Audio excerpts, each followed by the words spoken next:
Hey, salam alaikum. Je suis Oumaima et le 7 octobre 2017, ma mère est morte. Ce jour est devenu le plus beau jour de ma vie, tellement sa mort était belle, inspirante, bouleversante. Mais ça m'a pas empêché de sombrer, de vivre un deuil difficile. Je n'avais plus que Allah avec moi, alors je l'ai invoqué. Et c'est comme ça qu'est né le miracle Fajr. Ma routine du Fajr, mon oxygène, ma bulle de sakinah quotidienne. Avec le miracle Fajr, j'ai repris en main ma vie, mon bonheur, ma santé, mes projets de rêve, comme le programme MFX ou mon livre Ton dernier regard, et ma vie de famille. J'ai découvert que le bonheur, ici-bas et dans l'au-delà, appartient à ceux qui se lèvent pour le Fajr. Si toi aussi tu veux démarrer ton miracle Fajr, t'es au bon endroit. Tu peux aussi télécharger mon guide qui te donne tous les outils pour construire ta routine du Fajr en 7 jours, Inch'Allah. Prépare-toi une délicieuse boisson chaude pour savourer l'épisode du jour et bonne écoute. Hey, salam alaikum, j'espère que tu vas bien. Alors, pour tout te dire, j'allais pas faire cet épisode de podcast, enfin pas maintenant, parce que je me disais, mais j'ai pas assez bien préparé mes notes et tout, mais je suis un peu fatiguée, tu vois, mais ça va pas être bien et tout, ça va être nul, nanana. Et je me suis dit, écoute Oumaima, bébé il dort, tu l'as préparé, oui, tu pourrais encore retravailler tes petites notes, tu pourrais améliorer, tu pourrais mieux structurer, tu pourrais mieux, voilà. Mais en fait, t'es pas là dans le but de tout faire parfait. En plus, je connais, moi je me connais. Dès que je cherche à faire vraiment tout bien parfait, je fais que procrastiner, retarder, remettre à après, remettre à demain. Et finalement, je fais rien. Voilà. Donc voilà. Je sais que là, c'est le bon moment pour moi d'enregistrer cet épisode. Et si je ne saisis pas cette opportunité, même si l'épisode sera imparfait, il aurait pu être meilleur, mais en fait, il aura le mérite d'exister. Et déjà ça, mais c'est bien. Un vaut mieux que zéro. La team MFX et tout, vous savez, un vaut mieux que zéro. Et comme c'est un message que je tiens à faire passer, alors j'avais envie de commencer par ça. Je me suis dit, allez, vas-y. Vraiment, vraiment, toi qui m'écoutes, un vaut mieux que zéro et on avance dans l'imperfection, que ce soit dans la pratique de ton dîn. Tu vois, c'est-à-dire que au lieu de te dire non, après je vais me poser sans les enfants, dans le calme, avec ma petite tisane, mon petit thé à la menthe, et je vais lire un hizb de Coran tranquille, sans être interrompu, avec concentration et tout. Mais en fait, ça arrive jamais. Tu vois, ça arrive de temps en temps, c'est rare, ce moment parfait, tu vois. Par contre, tu peux te dire, ok, là tout de suite maintenant, voilà, entre deux tâches et tout, je vais me poser et je vais lire un verset et je vais faire, et vraiment qu'Allah accepte, ça tu peux le faire. Et en vrai, il vaut mieux faire ce petit verset, cette petite action, même si c'est pas beaucoup, pas assez, pas parfait, pas super, pas machin bidule chouette, mais au moins tu agis. Tu fais un petit acte pour Allah. Et en plus, Allah, il voit que t'es dans le rush, que c'est compliqué, etc., mais tu prends du temps pour lui, tu vois. Et c'est mieux que de ne rien faire en attendant le moment parfait. Et parfois, viendra des moments parfaits, hein. Parfois, il y aura des moments, mashallah, c'est trop bien, où vraiment tu vas être là, tu vas être avec le cœur, tu vas lire le Coran, tu vas être concentré, les enfants ils vont être tout calmes, etc. Et ce sera le moment parfait et tu vas savourer, tu vas kiffer aussi. Tu vois, c'est comme les miracles Fajr, j'ai des miracles Fajr, voilà, idéal, vraiment tu vas le faire et tu vas kiffer, tu vas prendre ton temps. Et vraiment, alhamdoulilah, quoi. Tu vas passer un moment incroyable, ça va durer longtemps. Tu vas avoir le temps de faire tout ce que tu as envie de faire, tes salats, tes adkars, ta lecture du Coran, de l'écriture, etc. Et il y a des moments, c'est la version express, c'est la version minimum vital, et tu vas faire juste tes adkars minimalistes, tu vois, tu vas faire juste ta prière et tu vas faire juste le minimum, et alhamdoulilah, c'est déjà bien. Au moins, t'as fait le minimum, tu l'as fait, t'as pas lâché, tu vois. Et voilà, dans la MFX, j'ai parlé de cet exemple-là parce que dans la MFX, il y a le miracle Fajr idéal et il y a la version minimum vital à chaque fois. Miracle Aïcha idéal, miracle Aïcha minimum vital, juste histoire de dire, même quand j'ai pas le temps, je m'accroche en fait et je lâche pas. Comme ça aide à être constante. Bon, c'était une longue intro. Juste pour dire que, voilà, cet épisode sera peut-être pas oufissime et tout, mais écoute, c'est pas grave, au moins il a le mérite d'exister, et au moins j'aurais pas sorti d'épisode parce que, mais en fait, j'attendais le moment parfait où je serais avec une super énergie, hyper motivée, bien préparée, nanana, ça, voilà quoi. Et même dans tes projets, donc même dans tes projets pro, même dans tout ce que tu fais, même dans les relations que tu as avec les autres, des fois on se dit, ouais, mais tu vois, je vais inviter telle personne et je vais faire ça bien et je vais faire ça comme ça. En fait, te casse pas la tête. Fais la version minimum, tu vois, fais la version imparfaite de ça et c'est déjà ça, en fait. Fais le petit pas, tu vois ce que je veux dire? Enfin, bon, bref, bismillah. Allez-y. Allons-y.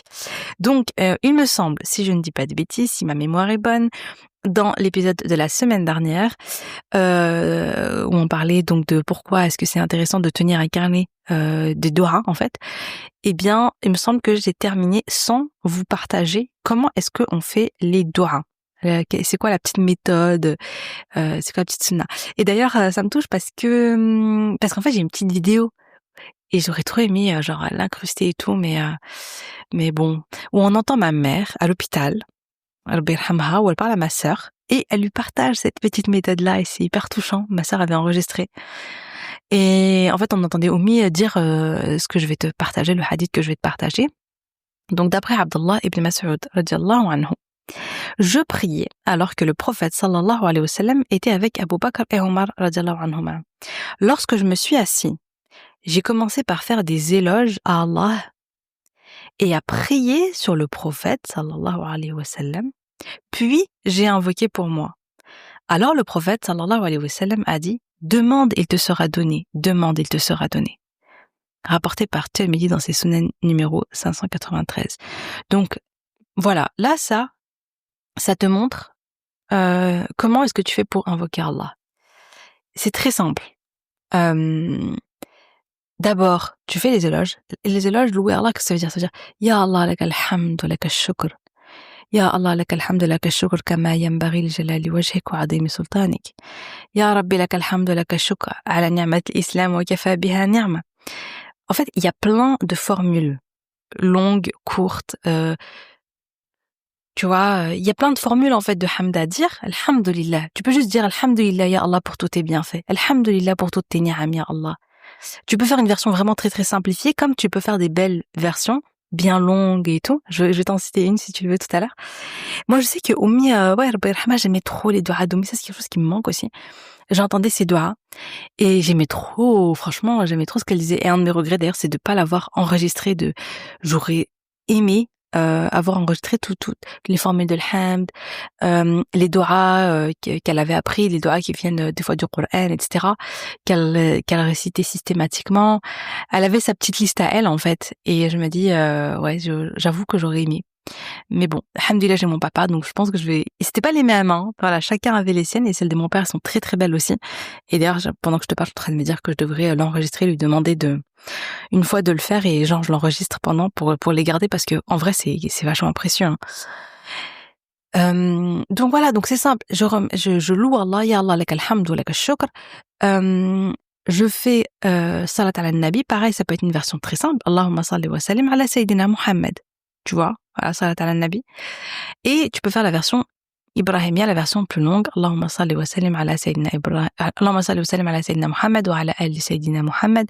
Kama sallaita ala sayyidina Ibrahim wa ala ali sayyidina Ibrahim. Tu peux faire aussi wa barik ala sayyidina Muhammad wa ala ali sayyidina Muhammad. Kama barakta ala sayyidina Ibrahim fil alamin innaka hamidun majid. Voilà, je crois que j'oublie un petit morceau. Bon, en tout cas, tu peux faire version simple, version un peu plus longue en fonction de toi, du temps que tu as, etc. Et ensuite, tu fais tes doigts à toi. Voilà. Alors, c'est pas obligé, hein. Des fois, tu peux faire des doigts, voilà, tu peux faire des doigts, en fait, en vrai de vrai, il y a pas de règle. C'est-à-dire que tu peux faire des doigts comme ça, ya Allah, etc. À un moment donné, et si t'es dans une situation, il se passe quelque chose, etc. Et tu vois, et tu invoques Allah et tu parles à Allah directement, etc. Il y a pas de problème. Mais juste ça, c'est la parole, tu vois, que le prophète sallallahu alayhi wa sallam, il a mis tu vois, ça, c'est la méthode que le prophète sallallahu alayhi wa sallam, il a mis en valeur. Nous, on va faire comme le prophète sallallahu alayhi wa sallam, on va faire de la meilleure des manières, on va faire avec le adab. Le adab, c'est un peu comme le bon comportement envers Allah, on va faire les choses bien, tu vois. Et en plus, il y a d'autres choses. Il y a aussi le fait dans l'idéal, hein, c'est par exemple d'avoir les ablutions, c'est encore mieux. D'être en face de la qibla, tu vois, c'est encore mieux. De lever les mains au ciel. Alors ça, on va voir un hadith qui est incroyable, qui te montre l'importance, à quel point c'est important de lever les mains. Bah, tu sais quoi, on va le faire tout de suite. Allez, je vais retrouver le hadith, parce que j'aime trop. Où est-ce que je l'ai mis? Piou. Oui, c'est bon, je l'ai retrouvé. D'après Salman al-Farisi radhiyallahu anhu, le prophète sallallahu alayhi wa sallam a dit: certes, votre Seigneur est pudique et généreux. Il éprouve de la pudeur envers son serviteur lorsqu'il lève ses mains vers lui de les lui rendre vides. Rapporté par Abu Daoud dans ses sunan numéro 1488. C'est-à-dire que Allah subhanahu wa ta'ala, il est pudique. Tu lèves les mains au ciel, il peut pas te les rendre vides. C'est pas trop beau? Franchement, je trouve ça hyper touchant. J'aime trop ce hadith. J'aime trop. Donc, tu vois, ça, c'est des choses en plus, en fait. T'es pas obligé, mais tu vois la valeur que ça a, comment c'est beau, comment Allah subhanahu wa ta'ala, il aime ça, tu vois, donc ça a un impact. Donc voilà. Et donc voilà pour la petite méthode très très simple pour faire les doigts. Ensuite, ce qu'il faut savoir par rapport aux invocations, ce qu'il faut se dire, c'est que il y a cette parole de Omar ibn al-Khattab radhiyallahu anhu qui est puissante. Il dit: certes, je suis pas inquiet pour l'exaucement de l'invocation, mais c'est pour l'invocation en elle-même que je suis inquiet. Car si je suis guidé vers le fait d'invoquer, alors certes, l'exaucement va avec l'invocation. C'est-à-dire que lui, il se dit: moi, quand je fais des doigts, je suis pas inquiet. Ah, Rabbi va m'exaucer ou pas? Non, ça va de soi. Par contre, je suis plutôt inquiet est-ce que Allah, il me permet de l'invoquer? Est-ce qu'Allah, il me permet de faire dua? Est-ce qu'Allah, oh là là, est-ce qu'Allah, il me donne ce cadeau de faire dua? Voilà, prends 2 secondes là et questionne-toi. Sincèrement, est-ce que tu fais souvent des dua? Est-ce que tu invoques régulièrement Allah Azza wa Jal? Ou est-ce que tu le fais de, je sais pas moi, de Ramadan en Ramadan, de nuit du destin en nuit du destin, de moments comme ça un peu, voilà? Est-ce que c'est quelque chose que tu fais tous les jours? Parce qu'en fait, c'est ça la vraie question. C'est ça la vraie inquiétude. Là, le sujet du podcast, oui, c'est pourquoi Allah, il retarde certaines réponses à tes doigts. Mais en vérité, déjà, avant même de répondre à cette question, on va y répondre, mais la question c'est, est-ce que déjà tu fais des doigts? Parce que si t'en fais pas, ceci est un énorme souci, tu vois, c'est quelque chose qu'il faut que tu changes, qu'il faut que tu remédies dès maintenant. Parce qu'on l'a vu, les doigts, c'est l'adoration. C'est l'essentiel de l'adoration. C'est un lien direct avec Allah. Les doigts, c'est hyper important. Et si t'en es privé, t'es privé de quelque chose de tellement important, c'est une vraie privation, tu vois. C'est comme si t'étais privé d'air, d'oxygène, de nourriture, et tu te rendais même pas compte. Les doigts, c'est essentiel. Et Omar, il disait, c'est ça, Omar ibn Khattab, tu vois, qui est plein de sagesse. Lui, il disait ça, moi, je suis pas inquiet de quand je fais doigts, oui, Rabbi va m'exaucer, machin. Hein. Non, je suis inquiet de, est-ce que je fais des doigts? Tu vois, est-ce qu'Allah, il me permet de faire des doigts? Tu sais, c'est comme le fajr, tu vois, la prière du fajr.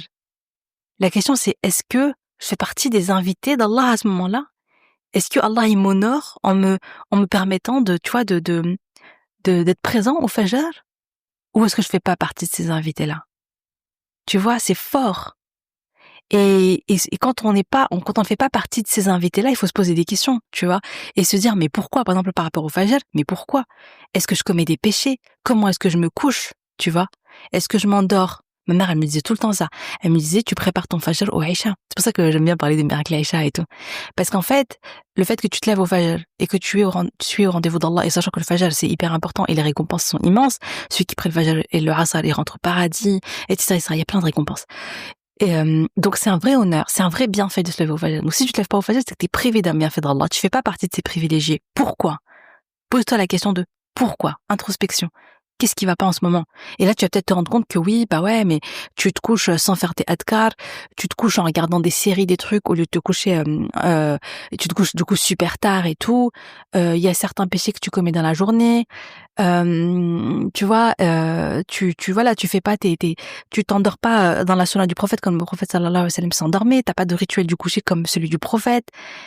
Etc., etc. Ma mère, elle me disait, mais en fait, si toute la journée t'as fait des péchés, si avant de t'endormir t'as fait des péchés, pourquoi est-ce que tu veux comment est-ce que tu veux qu'ensuite tu fasses partie des gens qui se lèvent pour le fajr, qu'Allah, il honore, il fait cet honneur-là? Tu vois, c'est un cadeau, c'est un honneur. Et les doigts, c'est pareil, en fait. C'est un honneur. Donc, voilà, on se remet en question. On se dit non, tu vois, je veux avoir cet honneur-là. Surtout les doigts, c'est tellement l'essentiel. Donc, ce qu'il faut comprendre, c'est que Allah subhanahu wa ta'ala, il dit dans Surat Ghafir, verset 60, et votre Seigneur a dit, invoquez-moi et je vous exaucerai. Invoquez-moi, je vous exaucerai. Il n'y a pas de si, de machin, de conditions et tout. Là, dans ce verset, c'est incroyable, hein. Subhanallah, ça veut dire quoi? Ça veut dire que l'exaucement de ta doua, c'est une promesse d'Allah.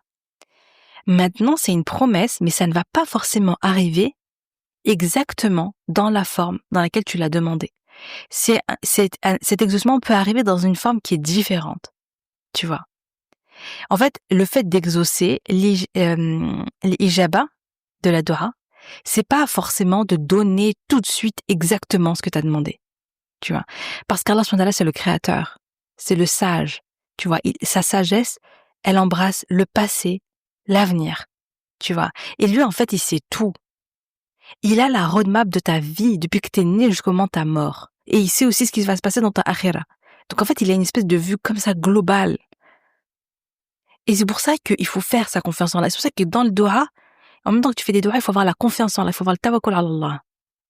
Moi, je pense par exemple au mariage. Pour les personnes, allez, si tu m'écoutes et que tu as été mariée, peut-être que quand tu avais 15, 16 ans, ou 18 ans, 19 ans, je sais pas, voilà, tu étais amoureuse d'un garçon, tu te dis, ouais, non, mais c'est bon, lui, c'est l'homme de ma vie, je veux trop marier avec lui, je veux trop faire ma vie avec lui, etc. et ça. Et t'as fait tes doigts et tout, et puis finalement, ça s'est pas fait. Et après, t'as grandi encore, et tu t'es marié avec quelqu'un d'autre, t'as eu des enfants, t'as été éprouvé, t'as vécu des choses et tout, t'as grandi. T'as eu de la maturité, t'as eu de la sagesse, et là tu regardes en arrière et tu te dis, oh, mais en fait heureusement que je me suis pas mariée avec celui que je voulais quand j'avais 17 ans et tout. Mais en fait, alhamdoulilah, parce qu'aujourd'hui j'ai changé, voilà, j'ai vécu certaines choses et tout, et je vois bien, alhamdoulilah, que le mari que j'ai actuellement, c'est celui qui me convient le mieux, c'est celui qui me soutient dans ce que j'ai en train de vivre, c'est celui avec qui je grandis, je deviens meilleure, je m'épanouis, etc. Tu vois? En fait, parce que à ce moment-là, par exemple, quand t'as 17 ans et que t'es amoureuse, t'es machin, je sais pas quoi et tout, en fait, t'es prise par, toi, t'as juste ta vision de tes émotions maintenant, là, tout de suite, maintenant, tu vois? T'as juste ta vision de là, tout de suite, maintenant. T'as pas la vision globale des 20 ans qui vont venir, tu vois? C'est pour ça, d'ailleurs, pour le mariage, vraiment, c'est le moment où il faut le plus faire des doigts et du tawakkul ala Allah et faire confiance en Allah et demander à Allah, il te choisit ton époux. Parce que lui, il sait mieux que toi ce dont tu as vraiment besoin. Mais en fait, ça, enfin, voilà, là, j'ai parlé du mariage, mais en fait, c'est pour tout. Dans toute chose que tu veux, le travail, les enfants, etc. Enfin, toutes les choses de la dunya déjà. Et bien évidemment, on fait encore plus de dua pour la akhira. Concernant donc les doigts, ce qu'il faut comprendre, je vais citer un hadith. D'après Abu Sa'id al-Khudri radiyallahu anhu, le prophète sallallahu alayhi wa sallam a dit: il n'y a aucun musulman qui fait une invocation dans laquelle il y a ni péché ni rupture des liens de parenté, c'est-à-dire qu'il demande pas voilà, je veux plus voir ma mère, je veux machin, enfin bon, tu vois, des doigts comme ça, ou des doigts qui demandent des péchés, tu vois, oui, Allah, je veux sortir avec telle personne. J'en sais rien. Là, je suis en mode mariage, voilà, les relations et tout. Tu peux pas demander, en fait, à Allah subhanahu wa ta'ala qui te donne quelque chose qui est interdite, tu vois. Voilà, tu vois, je pense que c'est évident. Voilà, donc, ni rupture de lien de parenté sans qu'Allah subhanahu wa ta'ala ne lui donne une de ces trois choses. Donc, qu'est-ce qui se passe? Soit Allah subhanahu wa ta'ala exauce tout de suite son invocation. Soit, donc, voilà, il te donne ce que tu veux maintenant tout de suite. C'est bon. Soit il lui retarde l'exaucement pour l'au-delà. Qu'est-ce que ça signifie? Ça signifie que toi, tu veux quelque chose ici-bas, je sais pas, tu veux changer de travail, tu veux une maison, tu veux un mari, tu veux ceci, tu veux cela. Mais Allah subhanahu wa ta'ala, il te va pas te donner ce que tu as demandé maintenant. Par contre, il va te donner, entre guillemets, l'équivalent en termes de récompense dans l'au-delà. Tu vois? Il va te donner une grande récompense pour ta doua dans l'au-delà. Soit il te protège d'un mal qui est équivalent. Supposons que toi t'invoques pour ce que tu veux, donc toi tu veux ça. Et en fait, normalement, il t'était écrit, il devait t'arriver une épreuve, une grosse épreuve, la maladie, peut-être, je sais pas, un divorce, peut-être, j'en sais rien, une grosse épreuve, quelque chose, un accident, un truc. Mais, parce que t'as invoqué Allah subhanahu wa ta'ala, même si c'était pas par rapport à ce que t'as demandé, mais t'as invoqué Allah, eh bien Allah subhanahu wa ta'ala, il va pas te donner ce que tu veux, mais, donc, il va te protéger de l'épreuve qui allait arriver, du mal qui allait arriver. Subhanallah. Et les compagnons ont dit, ainsi nous devons en faire beaucoup, en fait. On doit faire beaucoup de doigts, du coup, vu tout ce qu'on gagne. En vérité, on est tout le temps gagnant dans tous les cas. Et le prophète sallallahu alayhi wa sallam a dit, il réplique, Allah en fera encore plus. Tu vois. Donc toi, tu vas demander, et Allah va te donner. Donc de ces différentes manières-là qu'on a vues. Rapporté par Ahmed et authentifié par Cheikh Albani dans Sahih Targhib numéro 1633. Et pour ce dernier exemple, là, quand il dit que Allah te préserve d'un mal, moi, ça me rappelle trop mes vacances au Maroc. Quand on était jeune, on allait au Maroc en Renault Master. Genre là, c'était à Minicar. En même temps, on était nombreux. Et je me rappelle tout le temps mes parents à fond les doigts. Toute la route, vraiment. Les doigts, ils duraient longtemps, chez nous. Et ben, subhanallah, combien de fois on a frôlé l'accident hyper grave. Mais genre, des fois, c'était chaud, hein. J'ai un souvenir une fois que, je sais pas, mon père, il avait emmené le camion je sais pas, chez un garagiste et tout, et ils ont laissé dans le pot d'échappement, je sais pas si c'était un journal ou du papier ou un chiffon ou je sais pas quoi. Et mon père a roulé avec pendant longtemps. Et en fait, le truc a pris feu. Et c'est des gens derrière nous qui nous ont avertis, qui ont klaxonné, etc. Mon père s'est arrêté, il a vu ce qui s'est passé. Donc ça aurait pu être grave. Et il n'y a pas eu ça. Il y a eu aussi des moments où le moteur a chauffé, on a cru qu'il allait, voilà. Il y a eu des moments où problème avec la roue. Subhanallah, c'est au moment où mon père il sent qu'il y a un truc un peu bizarre, et au moment où il s'arrête, bim, la roue elle tombe. Enfin, tu sais, des trucs de ouf. Plein de fois où on a vraiment frôlé l'accident hyper grave. Et chaque fois, mes parents disaient, ça, c'est les doigts. Les doigts, ils nous protègent. Le fait qu'on fait autant de doigts dans la route, eh bien, subhanallah, ça fait en sorte que, finalement, chaque fois, on est passé à 2 doigts. Mais tu sens que c'est Rabbi qui a protégé, tu vois. Donc, c'est ça. Avancer avec les doigts. Tout le temps. Les doigts, c'est une protection. Allah, soit il te donne maintenant, soit il te donne après, soit il te le remplace par quelque chose de meilleur, soit il te le donne, il te donne la récompense fil akhira, soit il te protège d'un mal. Donc en fait, t'es tout le temps gagnante. Subhanallah. Et puis même, par rapport au doha, ma mère, Rabbi yarhamha, quand elle est tombée malade, elle a fait plein de doigts. Déjà, avant qu'elle tombe malade, elle faisait beaucoup de doigts. Elle faisait beaucoup de doigts, elle faisait beaucoup de choses qu'elle voulait. Pour elle, pour nous, ses enfants, pour son mari, et beaucoup d'invocations n'étaient pas exaucées, n'ont pas été exaucées de son vivant. Et quand elle est morte, ça a débloqué des choses et Allah SWT, il a exaucé plein de doigts qu'elle faisait de son vivant.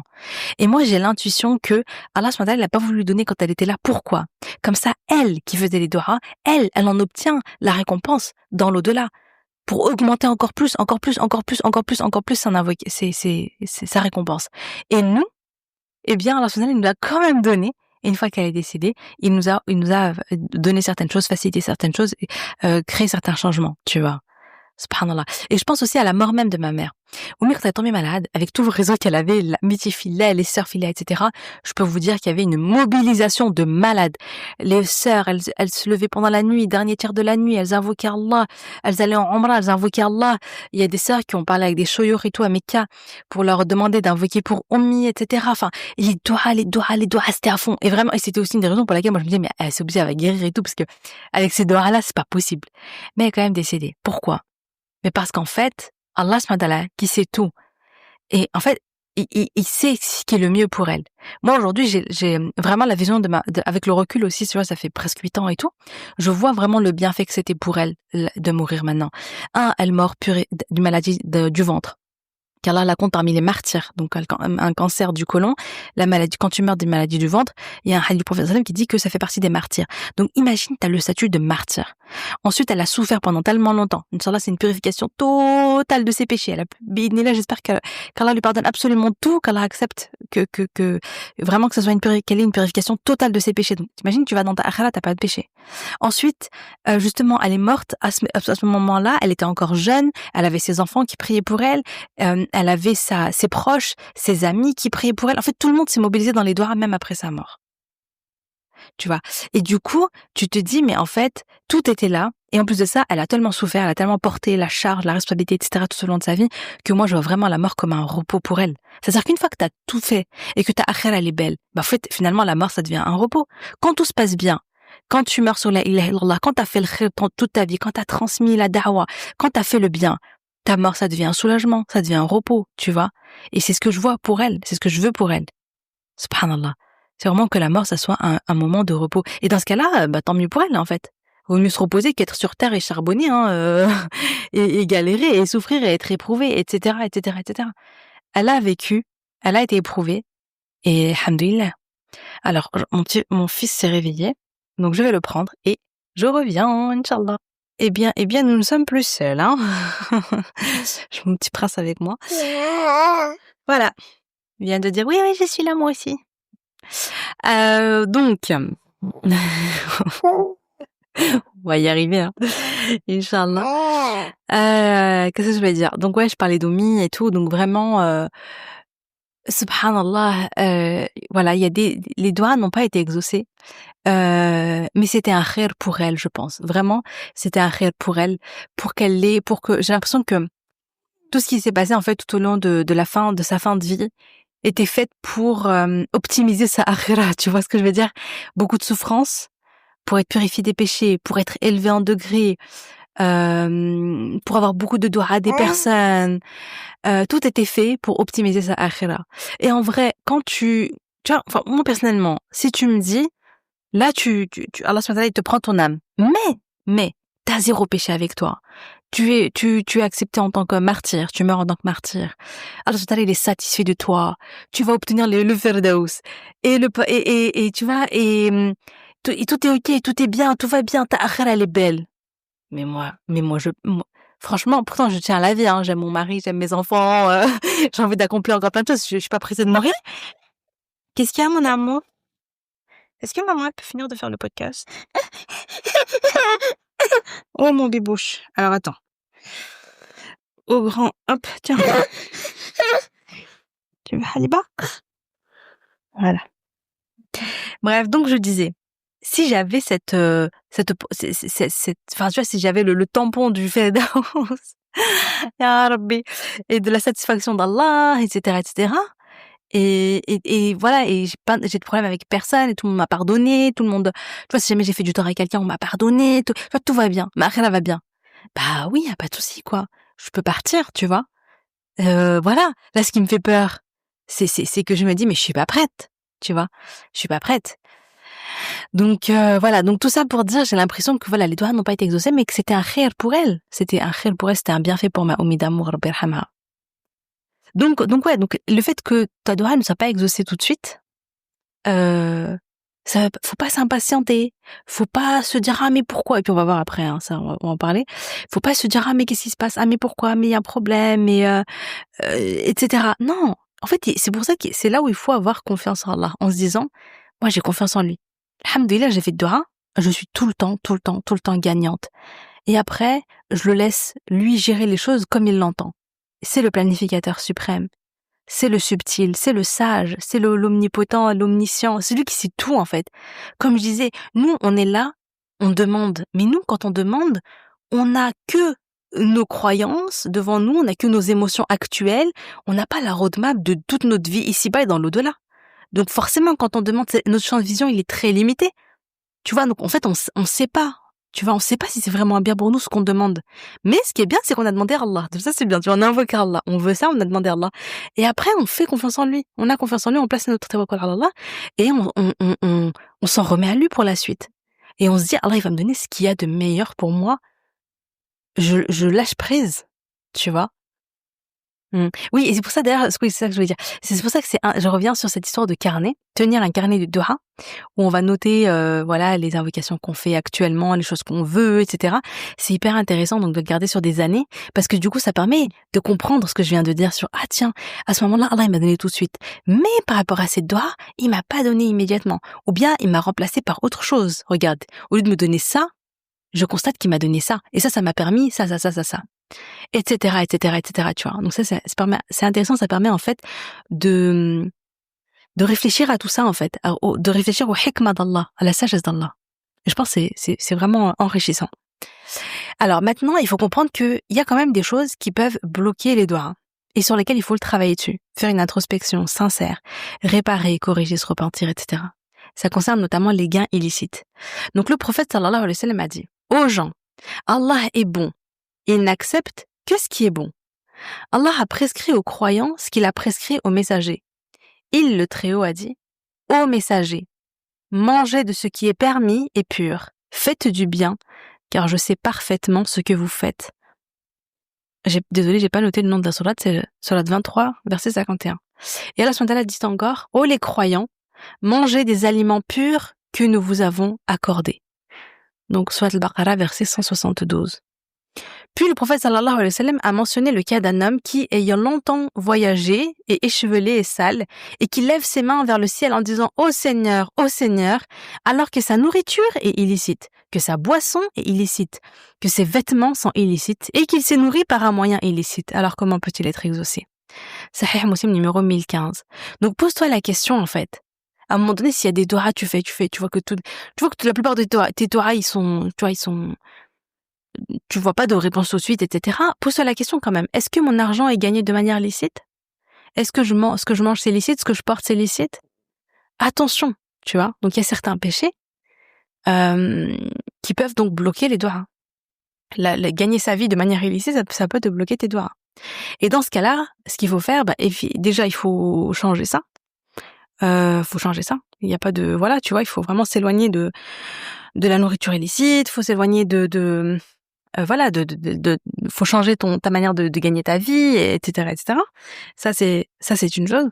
Faut faire l'istighfar, beaucoup d'istighfar, beaucoup de repentir, beaucoup de demander pardon d'Allah. Subhanallah, parce que vraiment l'istighfar, ça débloque beaucoup de bienfaits. Et je me souviens d'une anecdote, parce qu'en fait, dans les méfiques, à un moment donné, il y a un challenge istighfar qu'on fait ensemble. Et il y a une sœur qui m'avait contactée sur Insta, si tu m'entends, elle va se reconnaître. Et subhanallah, elle m'a contactée, elle m'a dit, oh, mais c'est un truc de faux et tout. Elle m'a dit, j'en reviens pas. Elle m'a dit, j'ai fait l'istighfar, et au bout de très peu de temps après, elle a trouvé un poste alors qu'elle cherchait un travail depuis longtemps, subhanallah. Et là, elle a eu direct, subhanallah. Elle m'a dit, c'est incroyable le lien entre l'istighfar et Allah subhanahu wa ta'ala qui répond à tes doigts, qui te compte de ses bienfaits, etc. Ouais, parce que vraiment, l'istighfar, ça t'ouvre les portes des biens, c'est incroyable. C'est vraiment incroyable. Et par contre, même si j'ai dit que, voilà, certains péchés peuvent bloquer, ne vous dites jamais, par contre, je commets des péchés, je fais ça, j'ai une baisse de foi, je suis loin d'Allah, etc. Donc, mais laisse tomber les doigts, c'est pas pour moi, tu vois. C'est mort. Non! Never. Écoute ça. D'après Yaqub ibn Ishaq, d'après son père, Sufyan ibn Uyayna, qui est mort, en 198 du calendrier hégirien, il a dit, ne délaissez pas l'invocation et ne soyez pas empêchés d'invoquer par ce que vous savez concernant vos propres personnes. Donc ne délaissez pas l'invocation et ne vous dites pas mais moi je suis une mauvaise personne et tout, parce que du coup ça sert à rien de faire de dora, tu vois, je commets des péchés et tout, c'est mort. Pourquoi? Parce que Allah Azza wa Jal a exaucé l'invocation de Iblis, le grand shaitan, alors qu'il est la plus mauvaise des créatures. Il a dit, ya Allah, accorde-moi un délai jusqu'au jour où ils seront ressuscités. Normalement il devait être châtié tout de suite. Et lui il a dit non, retarde de châtiment jusqu'au jour où ils seront ressuscités. Et Allah a dit, tu es de ceux à qui un délai est accordé. Subhanallah, ça c'est assez incroyable. C'est-à-dire que il a fait preuve d'orgueil, il a refusé de se prosterner devant Adam, donc il a désobéi à Allah, donc il a commis un péché énorme. Il a demandé à Allah un délai avant que la punition d'Allah ne le touche, et Allah il lui a accordé ce délai. Ça veut dire que, écoute, t'es pas Iblis, ok? On a tous nos défauts, on fait tous des péchés, machin. Ton péché ne doit jamais être une excuse t'empêcher d'invoquer Allah. Au contraire, invoque Allah pour qu'il t'aide à arrêter ce péché. Invoque Allah pour qu'il te permette de cesser et de se rapprocher et que tu te rapproches de lui et que tu puisses faire le repentir, etc., etc. Invoque, tu seras toujours gagnante. Donc voilà. Une des choses qui peut bloquer les doigts, c'est un cœur qui est distrait. D'après Abu Hurairah radiyallahu anhu, le prophète sallallahu alayhi wa sallam a dit, invoquez Allah en étant certain de l'exaucement.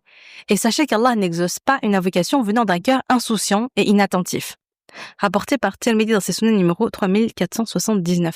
C'est-à-dire que invoque Allah en étant certain de l'exaucement. Tu invoques pas Allah en mode ouais, je sais pas, j'ai des doutes, mais ça va pas. Allah il peut tout, il est capable de tout. Et Allah il te dit invoque-moi et je vous exaucerai. Donc l'exaucement est une promesse. Après, comme je l'ai dit encore, elle peut prendre plusieurs formes, mais dans tous les cas, c'est une promesse. Et dans tous les cas, tu es gagnante. Donc quand tu invoques, tu as l'yaqin en Allah, tu as la certitude qu'il va t'exaucer, tu vois. Et tu as confiance en lui dans la manière dont il va s'y prendre. Tu places ta confiance en Allah. Et donc, Allah, il n'exauce pas une invocation qui vient d'un cœur insouciant et inattentif. Qu'est-ce que ça veut dire? Insouciant, ça veut dire, oh, tu vois, genre, tu fais la dora. Qu'est-ce qu'il y a, mon habibou? Oh là là, il fait ses petites dents, le pauvre. Franchement, c'est pas facile pour lui. Il fait chaud, il fait ses dents. Sa maman, elle est occupée. Franchement, machallah, il est patient quand même. Il est gentil quand même, parce que vraiment, il me laisse quand même faire enregistrer ce podcast alors qu'il veut sa maman pour lui tout seul. Ah, mon choupinou?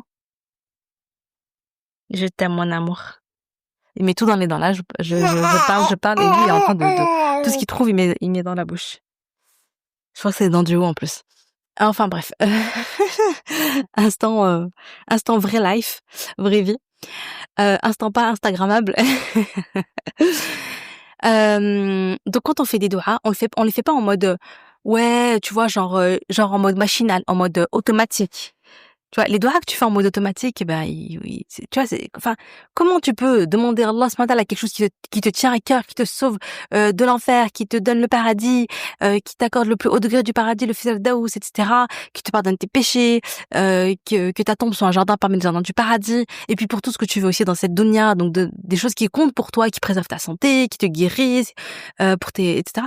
Et à côté, tu fais de doha, et à côté, t'es complètement, tu sais, t'es machinal, t'es en mode robot. Oui, ya Rabbi, donne-moi ça, ya Rabbi, je veux bien ça, ya Rabbi, Rabbi. Tu connais les doigts comme ça, tu vois. Ça, non, tu vois, ça, non. Il faut le faire avec un cœur qui est attentif, qui est soucieux. Il faut le faire, en fait, avec émotion, tu vois. Il faut le faire avec émotion, avec vraiment envie, avec, ya Allah, je parle à mon créateur, je parle au créateur des cieux et de la terre, ya Allah, tu vois. Tu le sais, t'as dû faire déjà dans ta vie des moments où t'as fait des doigts et t'as senti que il va être exaucé, tu vois. Parce que t'étais dans l'émotion. Tu vois, parce que t'étais dans l'émotion, parce que tu l'as demandé avec sincérité, parce que t'étais vraiment dedans, quoi, tu vois. Dans quel état de cœur il faudrait être? D'après Qatada Mawruq al-Hilji, qui est mort en 108 du calendrier hégirien. Il a dit, je ne trouve comme exemple pour le croyant que celui d'un homme qui est au milieu de la mer, sur un morceau de bois et qui invoque Ya Rab, en espérant ainsi qu'Allah le sauve. Rapporté par l'imam Ahmed dans Kitab al-Zuhd numéro 1760. Là, ce que j'aime bien, c'est que il te dit l'image du croyant qui invoque Allah, donc ce cher qu'Allah Rabbi Rahman, il dit c'est comme l'image d'un homme, d'un croyant qui, imagine, t'es au milieu de l'océan, ton bateau a coulé, t'es sur une petite barque là, comme ça, et en fait, imagine dans quel état de besoin tu es. T'as soif, t'as faim, t'as peur, t'as besoin d'être secouru, tu vois, t'es désespéré, t'as que Allah, en fait. Eh bien, tu vois, imagine un peu son état de concentration, son état d'émotion, son état de besoin, de pauvreté, à quel point quand il dit, ah Allah, j'ai besoin de toi, mais ça part des tripes, en fait. Il y a pas plus sincère, il y a pas plus authentique que cette doha de cet homme-là au milieu de l'océan, tout seul, désespéré, quoi. Il a que Allah. Il dit là, je n'ai que Allah. Et en fait, quand tu dois faire doha, ben, tu dois être dans cet état de besoin. Ce qui est bien avec cette image, c'est que vraiment, ça te montre, tu vois, c'est très visuel, c'est très parlant, et donc ça te montre dans quel état tu dois être. Ensuite, ce qu'il faut savoir, c'est qu'une des choses qui bloque les dohas, c'est le fait d'être impatient et désespéré d'Allah. D'après Abu Huraira, le prophète sallallahu alayhi wa sallam a dit, il est exaucé à l'un d'entre vous tant qu'il ne s'empresse pas et qu'il dit, j'ai invoqué mais on m'a pas exaucé. Rapporté par Bukhari dans ce Sahih numéro 6340. Donc en fait, t'es exaucé tant que tu te dis pas, ah mais j'ai demandé mais Rabbi il m'a pas donné, ah mais j'ai demandé mais Rabbi voilà il m'a pas entendu, eh ben non je suis pas exaucé, regardez machin. Ça par contre non, tu vois, c'est non, on s'impatiente pas envers Allah, on a confiance en lui, on s'en remet à lui et on ne désespère pas d'Allah. Il y a un autre hadith qui va dans le même sens, c'est d'après Abu Huraira, le prophète sallallahu alayhi wa sallam a dit, il ne cesse d'être exaucé au serviteur tant qu'il n'invoque pas pour un péché, on l'avait dit plus haut, ou pour une coupure des liens de parenté, ça aussi, et qu'il ne s'empresse pas. Quelqu'un a dit, mais que signifie le fait de s'empresser? Le prophète sallallahu alayhi wa sallam a dit, c'est le fait qu'ils disent, j'ai invoqué, mais je vois que je n'ai pas été exaucé, et alors il perd espoir, Et il délaisse l'invocation. Rapporté par Muslim dans Sahih numéro 2735. Encore pire, il délaisse l'invocation. Il perd espoir, il dit, c'est bon, c'est mort. Il désespère, et ensuite, il arrête de faire des doigts. Alors ça, c'est vraiment la pire erreur. Donc, on ne fait pas ça. On ne fait pas ça. On se dit simplement, moi je fais dua, et après Allah il va y répondre de la manière qu'il le souhaite. Parce qu'Allah il le dit dans Sourate Al-Baqarah verset 186, je réponds à l'appel de l'implorant quand il m'implore. Tu vois, quand tu demandes à Allah, quand tu supplies Allah, Allah il répond. Allah il répond, Allah il t'entend, Allah il est là, tu vois. Subhanallah. Donc voilà. Donc si tu veux que ta dua soit exaucée, qu'elle soit entendue, eh bien purifie ton revenu, fais en sorte de gagner ton argent de manière licite, de manger de manière licite, etc., etc. Réveille ton cœur quand tu parles à Allah. Fais-le avec le cœur, fais-le avec les émotions, fais-le en étant dans le besoin, en ressentant que t'as que Allah, que c'est lui qui exauce, c'est lui qui est capable de tout, etc. Donc fais-le avec un cœur qui est présent, qui est conscient, tu vois, qui est plein d'émotions. Et surtout pas de manière machinale, automatique, robot, tac, tac, tac, tac, tac, juste pour dire, c'est bon, je l'ai fait, tu vois. Fais attention à ce que tu demandes, bien sûr, ne demande pas de péché, hein, évidemment, ni de coupure des liens de parenté, ça non plus. Et lève les mains au ciel. Et avec confiance, avec la certitude, yaqin en Allah Azza wa Jal, avec ce sentiment donc de besoin, avec patience, et Allah, j'ai confiance en toi, je sais que ça va arriver au bon moment, et tu sais que tu ressortiras jamais de tes doigts les mains vides, parce que Allah c'est Shakur, celui qui récompense même le moindre effort. Donc évidemment, qui va exaucer ta doua, te récompenser, te donner ce qu'il y a de mieux pour toi, te préserver d'un mal, etc., etc. Fais-lui confiance, fais confiance en Allah Azza wa Jal. Fais confiance. Place ta confiance en lui, vraiment. Il est le subtil, il est le sage, il est le planificateur suprême, il est l'omniscient, c'est celui qui sait tout. Ses plans sont 1 million de fois meilleurs que les tiens. Et soucie-toi surtout de faire l'invocation. Est-ce qu'Allah il me permet de faire dua? Est-ce qu'Allah il me permet de faire l'invocation? Alhamdulillah, si c'est oui, alhamdulillah, t'es gagnante. Le problème, c'est quand Allah il te permet pas. Quand tu fais pas la dua, c'est là le problème. Mais hop, une fois que tu l'as fait, alhamdulillah. Voilà. Je pense que je vais m'arrêter là. Voilà, je vais m'arrêter là. Parce que là, ça commence à être un petit peu compliqué avec bébé d'amour. En tout cas, j'espère que tu as quand même retenu des belles choses et que ça va te motiver à faire des doigts avec le cœur repense à ce monsieur sur le bateau en plein milieu de nulle part et tout. Et souviens-toi que t'as que Allah et fais des doigts parce qu'Allah il est là, il t'entend, il répond. Vraiment, tu n'imagines même pas, tu vois. Si, en fait, en plus, c'est tellement facile. C'est-à-dire que Allah subhanahu wa ta'ala, il simplifie, tu vois. C'est-à-dire que vraiment, quand il te dit la dora, c'est l'adoration. Alors que la dora, c'est simple. Tu peux faire dora dans ta langue, en français, en anglais, en machin. Tu peux faire dora, quel que soit ton état, purifié ou pas purifié. Tu vois, même si c'est mieux de faire les ablutions et tout, mais même si tu les as pas, c'est pas grave, y a pas de souci. Tu peux faire les doras en sojo, tu peux faire les doras dans les tiers de la nuit, comme dans la journée, devant les gens, comme tout seul. Y a pas, en fait. C'est ça qui est beau, c'est qu'en fait, tu peux le faire à n'importe quel moment de ta vie, tu vois. Tu peux faire vraiment tout le temps des doigts. Donc, qu'Allah nous permette de l'invoquer, vraiment, qu'Allah nous permette de l'invoquer avec le cœur, avec les yaqin, avec le tawakkul à Allah. Bien, maintenant, je vais vous laisser, hein, et je vais aller m'occuper de mon petit prince d'amour qui était très patient. et voilà. Salam alaikum. Ah oui, n'hésite pas à partager le podcast. Comme je disais, voilà quoi. Voilà, moi c'est un peu compliqué, je peux pas tout faire. Donc moi je fais les podcasts et toi tu les partages. C'est ça le deal. Allez, à tes amis, à tes proches, sur les réseaux, comme tu veux, Inch'Allah. Voilà, merci. Voilà, mon petit bout de chou. Toi aussi, tu dis salam alaikum? Tu dis salam alaikum? Hein? Tu dis salam alaikum? Mon amour, tu dis salam alaikum? Mon bibouche. Allez, salam alaikum.